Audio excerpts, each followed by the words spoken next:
चलिए दोस्तों, मैं देवेश कुमार पाठक एस्ट्रोलॉजर आप सभी का अपने YouTube चैनल अल्टीमेट ज्योतिष गुरु में हृदय से वंदन करता हूं। एक महत्वपूर्ण विवेचन दे रहा हूं आप लोगों के। लगातार जो हमारे पास चार्ट्स आते हैं सैकड़ों की संख्या में, उसमें कई लोगों का ये क्वेश्चन होता है कि क्या रिलीजियस हाइट्स रहेंगी हमारी लाइफ में, क्या हम इधर आगे बढ़ें, क्या स्पिरिचुअल जो अवेकनिंग होती है वो हो पाएगी, क्या हम ध्यान अगर करें या ध्यान के एक सेगमेंट में जाएं तो हमें क्या प्राप्त हो सकता है। इस तरह की कई क्वेश्चंस आपके होते हैं और उनका मैं जवाब देता हूं। मैंने कई विवेचन दिए हुए पीछे, आगे भी मैं कई विवेचन देने वाला हूं, चाहे वो गौतम बुद्ध जी हो, चाहे महावीर जैन जी हो, चाहे ये रामकृष्ण परमहंस जी हो जिनका मैं आज अभी विवेचन देने वाला हूं आपको, और चाहे गुरु नानक देव साहब हो।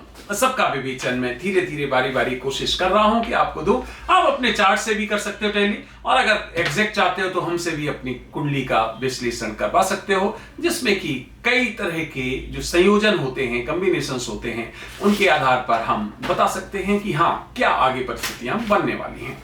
तो चलिए शुरू करते हैं। यह महत्वपूर्ण विवेचन जो है रामकृष्ण परमहंस के बारे में है। आप जानते होंगे कि ये बहुत ही जाने माने काली के भक्त थे हम कहेंगे, और इन्होंने एक माइलस्टोन स्थापित किया था ध्यान के क्षेत्र में भी। तो चलिए शुरू करते हैं। ये रामकृष्ण परमहंस जी हैं। इनका जन्म 18 फरवरी 1836 को हुआ था हुगली में, और ये 6:23 पर इनका जन्म जो हमें प्राप्त होता है। उसके अनुसार इनकी जो कुंडली बनती है वो बनती है, आप देख पा रहे हैं, एक्वेरियस। इसका मतलब है कुंभ लग्न की कुंडली इनकी बनती है। अब कुंभ लग्न जो होता है वो फिलोसॉफिकल होता है, ये इंटरनल अवेकनिंग करता है, ये एक तरह से ट्रांस अवस्था में ले जाने का काम करता है। एक्वेरियस के बारे में ये कहते हैं कि ये फिलोसॉफिकल और आपकी इंट्रिंसिक जिनको कहते हो आप, जो एट्रीब्यूट्स हैं उनके लिए जाना जाता है। अब यहां पर क्या है इनका, जो अगर हम लग्नेश देखें शनि, तो वो लग्नेश 9th हाउस में शिफ्ट हो गया। अब 9th हाउस में शिफ्ट हो गया। 9th हाउस हमारा स्पिरिचुअल, आपको पता ही है, स्पिरिचुअल सेगमेंट का होता है। यहां से हम देखते हैं कि हम किस तरह से स्पिरिचुअल मार्ग में आगे, ये हमारे अगले जन्म का भी होता है, हम कह सकते हैं। ये प्रीवर्थ होता है, तो ये नेक्स्ट लाइफ का द्योतक होता है। तो अब क्या हुआ कि हमारा जो 9th हाउस में लिब्रा में आ गया। लिब्रा में ये कैसा हो जाता है, एक्सॉल्टेड हो जाता है, तो ये उच्च का हो गया जाके।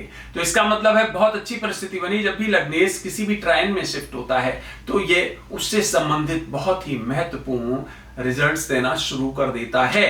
और सैटर्न, आपको मालूम है 3 कारक ग्रह होते हैं संन्यास के लिए या फिर रिलीजियस। एक तो सैटर्न, एक तो जुपिटर, एक तो केतु, और साथ ही साथ क्या बाकी और प्लैनेट्स के साथ जब इनका संलयन होता है तो फिर अलग अलग तरह के ये इफेक्ट्स देना शुरू कर देते हैं। चलिए आगे अभी बताते हैं। अब क्या हुआ कि यहां पर सैटर्न जो है उच्च अवस्था में आ गया, रेट्रोगेट है, स्वाति नक्षत्र में है। विशेष बात ध्यान से सुनते चलिए कि इस चार्ट में आप एक विशेष बात देखेंगे कि राहु के कॉन्स्टिलेशन का बहुत प्रभाव रहेगा। राहु के बहुत यहां पर आपको जो एस्टेरिज्म है वो मिलेंगे। इसका मतलब है कि देखिए ध्यान से, अगर लग्न में देखें तो सन, लग्न और मरकुरी तीनों के तीनों सतभिषा नक्षत्र में, 3 के तीनों, लग्न भी है सतभिषा नक्षत्र में, सन भी है और मरकुरी भी है, 3 के तीनों।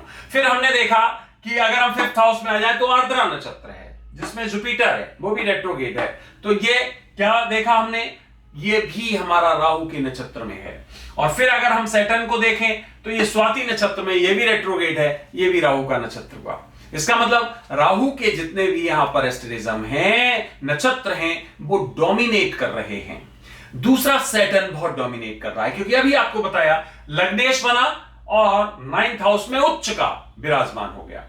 तो और आगे देखते हैं क्या परिस्थिति है। यहां हम देख पा रहे हैं राहु 4th में है, केतु 10th में है, और ये अपनी अपनी उच्चावस्था में हम इनको कह सकते हैं, जिसको कि हम, पता है आपको, राहु के लिए टॉरस और जेमिनी दोनों को ही उच्च अवस्था में मानते हैं। इसी तरह से जो स्कॉर्पियो और सजिटेरियस में केतु को उच्च की अवस्था का मानते हैं। तो यहां क्या देख पा रहे हैं हम, राहु यहां देख रहे हैं हम टॉरस में है और केतु स्कॉर्पियो में है, उच्च अवस्था में ये दोनों ही विराजमान हैं।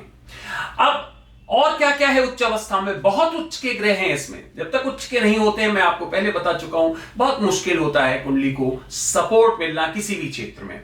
देखिए मार्स यहां पर 12th हाउस में कैप्रिकॉर्न में, ये भी उच्च का होता है, और वीनस यहां पर 2nd हाउस में, ये भी उच्च का है पाइसेस में, मीन में। देख सकते हो आप, इसकी डिग्री 905 है, और मार्स यहां पर जो है वो भी उच्च का। तो कितने 5 ग्रह उच्च के दिखाई दे रहे हैं?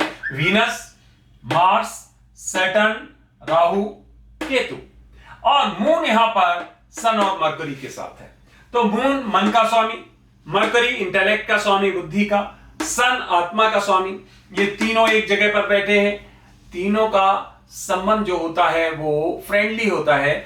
और देख सकते हैं कि जुपिटर की यहां पर दृष्टि है। अगर जुपिटर की दृष्टि देखें तो ये 9th दृष्टि यहां पर दे रहा है, 5th हाउस से 9th दृष्टि दे रहा है। 5th हाउस से जब 9th इसको दे रहा है तो 5th इसको दे रहा है, सैटर्न को भी दे रहा है। इसका मतलब क्या हो गया? सैटर्न पर और कोई भी कुदृष्टि नहीं है। इसका मतलब मेलेफिक एस्पेक्ट किसी का नहीं है। तो जब कभी ऐसी परिस्थिति होती है, अब मैं बताता हूं कि सैटर्न कुछ अलग तरह का सन्यासी बनाता है, जुपिटर अलग तरह का बनाता है। दोनों में अंतर समझ लीजिए। जुपिटर जो होता है वो एक्चुअली सन्यासी होता है कि घर में रह के भी सन्यास आश्रम, या फिर सन्यास है तो ठीक है, हम दुनिया के साथ अपनी अच्छी जो भावनाएं हैं उनको दान करके, उनको कंट्रीब्यूट करके, और वो होता है। सैटर्न एक अलग तरह का सन्यास देता है। ध्यान से समझिए इस पॉइंट को। सैटर्न फक्कड़ बना देता है। सैटर्न कहता है सब कुछ छोड़ो, और बिल्कुल, क्योंकि सैटर्न मालिक ही है इसका। सैटर्न जो है वो बहुत ज्यादा लग्जरिटी को पसंद नहीं करता है, बहुत ज्यादा स्माइली फेस पसंद नहीं करता है, बहुत ज्यादा लग्जूरियस लाइफ को पसंद नहीं करता है। ये कहता है मेहनत करने का है, तो ये फक्कड़ बनाता है। तो 9th हाउस में जब भी इस तरह की स्थिति में होता है तो यस, धर्म कर्म, लेकिन चुप चुप के, चुपचाप, और वो भी कैसे? वो भी ऐसे कि सब छोड़ दो। जैसे आपको याद होगा कबीरदास जी थे, जैसे कबीरदास जी के अगर आप दोहे पढ़े तो उसमें यही लिखा है कि सब कुछ छोड़ के, और क्या हुआ कि कबीर जी छोड़ छाड़ के बाहर चले आए। रहीमदास जी भी कुछ इस तरह के थे। तो इसका मतलब क्या हो गया कि जो सैटर्न होता है फक्कड़ बना देता है। अब सैटर्न के साथ अगर कहीं राहु का भी समावेश हो जाए, ध्यान दीजिए, तो बहुत टिपिकल हो जाता है। सैटर्न में भी कई बार ऐसा हो जाता है, और राहु अगर साथ हो जाए तो और हो जाता है। तो ऐसे व्यक्ति क्या करते हैं? ऐसे व्यक्ति जो उनका ओरिजिनल धर्म होता है उसको कई बार छोड़ देते हैं, या अपने धर्म को कम महत्व देते हैं, दूसरे को ज्यादा महत्व देने लगते हैं। सैटर्न बहुत ज्यादा पावरफुल हो जाए तब भी यह परिस्थिति कई बार आ जाती है। इसमें देखते हैं सैटर्न 1.66 सटबल के साथ है, सबसे ज्यादा पावरफुल है, एक्सॉल्टेड अवस्था में है, लग्नेश है। इसका मतलब बहुत रेलिवेंस हो गया सैटर्न का। 9th हाउस में है, जो कि हमारे स्पिरिचुअल अटेनमेंट्स को शो करता है। इसीलिए शुरू से ये धार्मिक क्षेत्र में, स्पिरिचुअल फील्ड में एकदम अपने आप को इन्होंने डिवोट कर दिया। और क्या किया इन्होंने? और ये किया कि आगे चल के ये क्रिश्चियनिटी और मुस्लिम धर्म, उनके बारे में भी बहुत ज्यादा डेडिकेटेड हो गए। इसका मतलब है 5 बार ये नमाज पढ़ने लगे। इसी तरह से ईसाई धर्म का भी बहुत उसको मानने लगे। तो क्या मैंने बताया कि दूसरी तरफ भी व्यक्ति ड्रिफ्ट होने लगता है। बहुत जब पावरफुल की स्थिति आती तो फक्कड़ बन जाना एकदम। इसका मतलब अपने धर्म को भी कई बार ऐसे लोग छोड़ देते हैं। तो ये देखा होगा आपने कि यह परिस्थिति बनी। इनका सबसे महत्वपूर्ण अगर हम देखेंगे कालखंड, तो इनके 2 कालखंड बहुत महत्वपूर्ण थे। एक तो सैटर्न की महादशा बहुत महत्वपूर्ण रही थी, जिसमें सैटर्न की महादशा में इनके जो फादर थे उनका देहावसान हुआ था 1843 में। साथ ही साथ क्या हुआ, क्योंकि वो 7.5 भी थी, पहली उसमें जो है ढैया थी, पहले ढैया में 1843 में इनके पिता का देहावसान हुआ था। कहते हैं कि इनके जन्म से पहले ही इनके जो पिताजी थे उनको इस तरह का ईश्वर ने खुद संदेश दिया था कि हम आपके यहाँ पैदा होंगे। और इनकी मदर को भी एहसास हुआ था एक शिव जी के मंदिर में कि हमारे गर्भ में कोई इस समय प्रविष्ट हो रहा है। तो इसका मतलब है निश्चित तौर पर यह बड़ी एक शुद्ध आत्मा रहे थे, जो दोनों ही मींस पेरेंट्स को पहले से ही ये ज्ञात हो गया था। 1859 में इन्होंने मैरिज की थी, बहुत ही अपने से जूनियर, इनकी एज जब 23 साल की थी। तो वो भी एक इनका एक्सपेरिमेंट रहा होगा किसी कालखंड में। वो भी पूरी तरह से आध्यात्म में डिवोटी हो गई थी, शारदा देवी उनका नाम पड़ा था। तो इस तरह से इन्होंने 1861 में इन्होंने तांत्रिक क्रियाओं में जो सैटर्न और मून का उस समय था अंतर, उसमें इन्होंने उसका प्रैक्टिस करना शुरू किया था। 1864 में इन्होंने अद्वैतवाद की तरफ जो जाने माने थे उनके एक संत थे, उनसे मिलके इन्होंने उसके बारे में काफी एक एडवांस स्टेज प्राप्त करने की कोशिश की थी। तो अद्वैतवाद के समर्थक थे। धीरे धीरे जैसा कि बताया ये ड्रिफ्ट भी हुए। काली माई के ये बहुत पुजारी थे और धीरे धीरे इनमें कहते हैं कि लोगों के सामने भी कई बार ये चमत्कार ऐसे कर देते थे कि लोग परेशान हो जाते थे। इसी क्रम में आपको पता होगा एक और जाने माने व्यक्ति थे, वो किसी को नहीं मानते थे, वो बिल्कुल धार्मिक नहीं थे और इसीलिए उन्होंने कहा था कि हम आपका टेस्ट लेंगे तब हम आपके बन सकते हैं। स्वामी विवेकानंद का नाम सुना ही होगा आपने। और फिर वो इतने इनके भक्त बन गए थे विवेकानंद जी कि इनको गुरु माना था और उनका लाइफ चेंज हो गया था। तो अब देखिए यहां पर अगर हम देखें D9 में, ये D9 है, ये D10 है, ध्यान से देखिए। Third house Saturn, Jupiter, mercury तीनों ही रेट्रोग्रेड।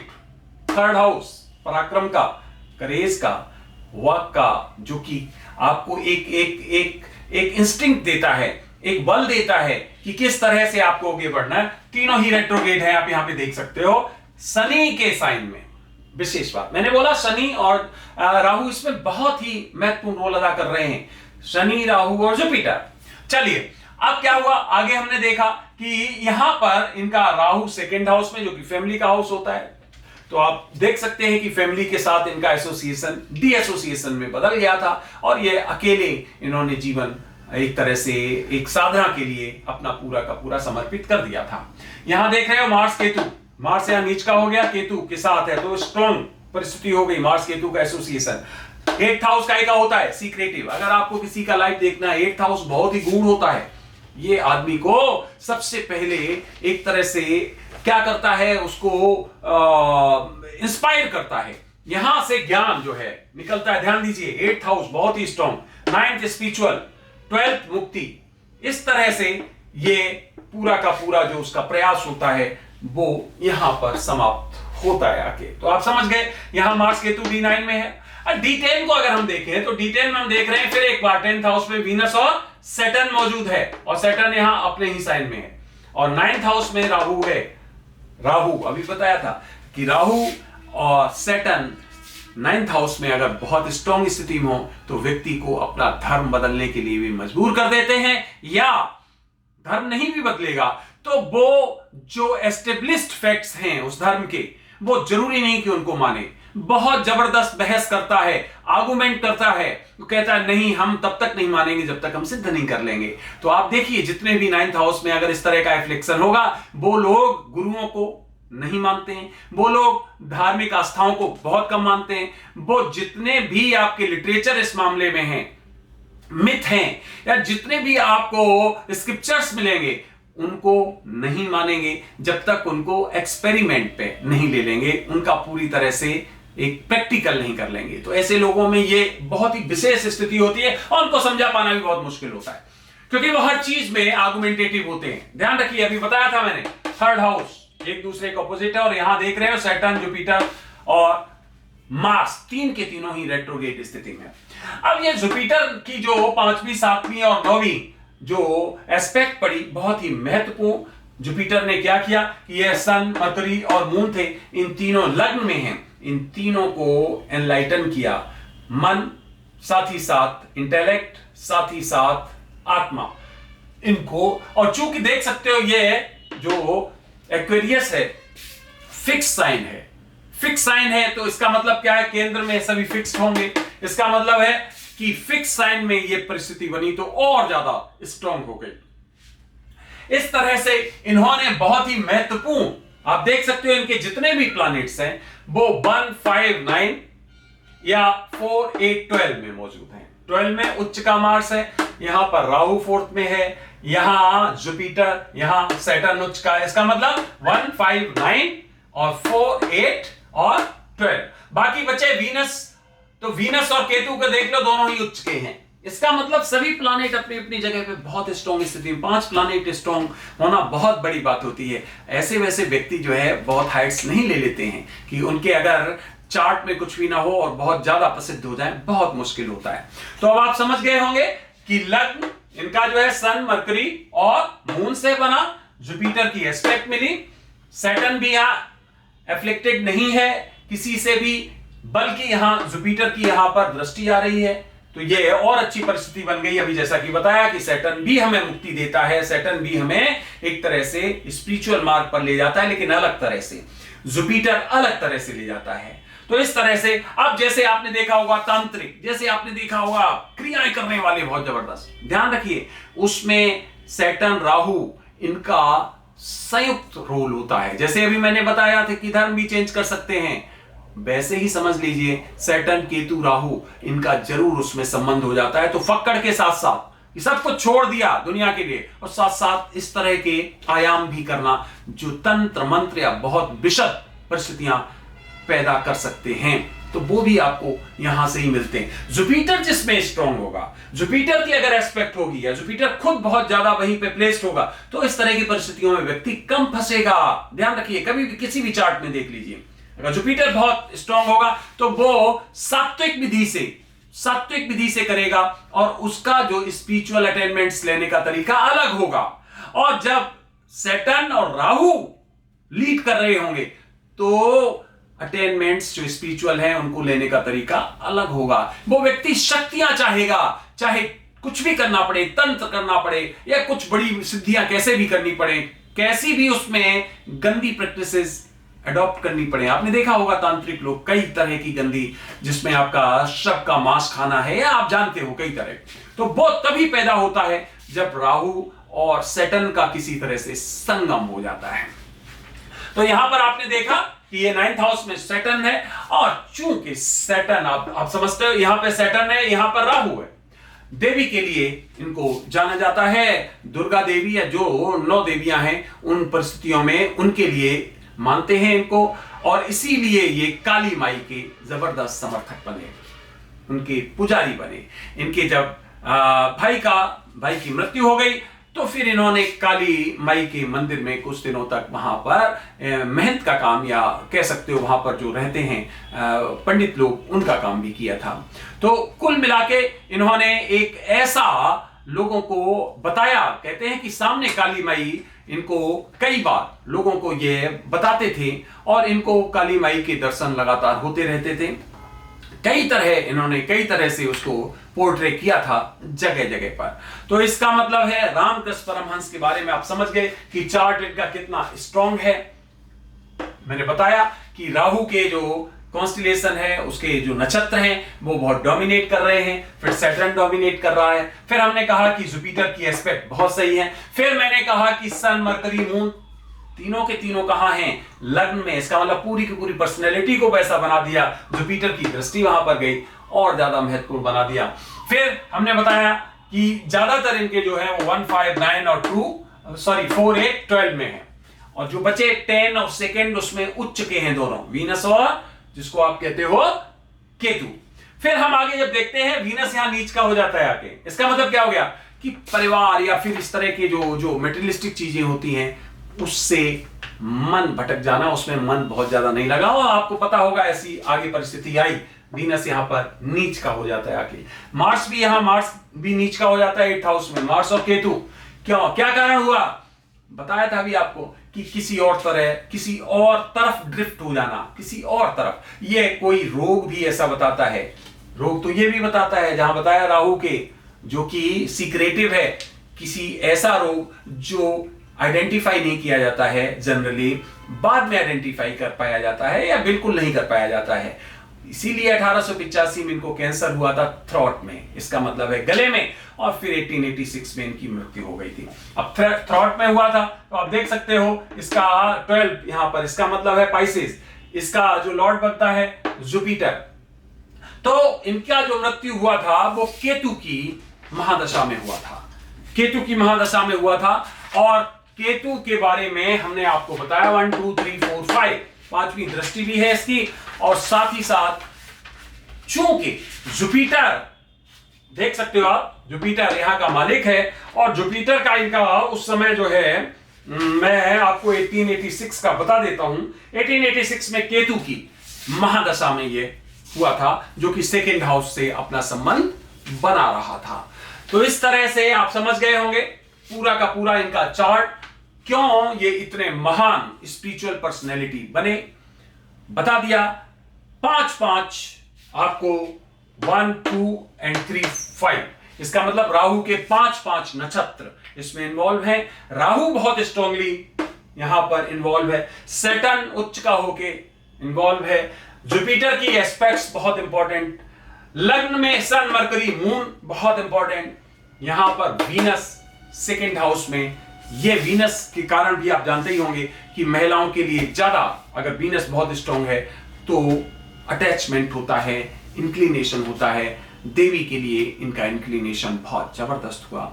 साथ ही साथ ये देवियों को उसी रूप में पूजा करते थे, खासकर मां काली को, जैसे कि कोई साथ में रहता हो, उसी तरह उसको सिद्ध किया था, उसी तरह से उनकी पूजा करते थे।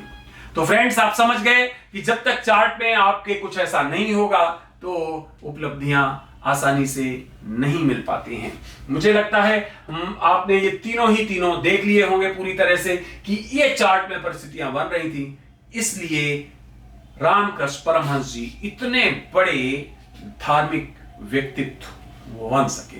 तो ये चार्ट यहीं तक, बस आपको अगला चार्ट में आपको फिर कोई महत्वपूर्ण दूंगा, कोई वीडियो देने वाला हूं आगे और भी महत्वपूर्ण। जुड़े रहिए आप। अभी तक चैनल सब्सक्राइब नहीं किया तो चैनल सब्सक्राइब कर लीजिए और जुड़ जाइए इस चैनल से, क्योंकि यहां पर मैं आपको बहुत ही इंपॉर्टेंट वीडियोस देता रहता हूं। आपने अपना अमूल्य समय दिया, उसके लिए आप सभी को हृदय से आभार। इंतजार करिए अगले वीडियो का, जो कि मैं बहुत जल्दी आपको देने वाला हूं। Thank you very much.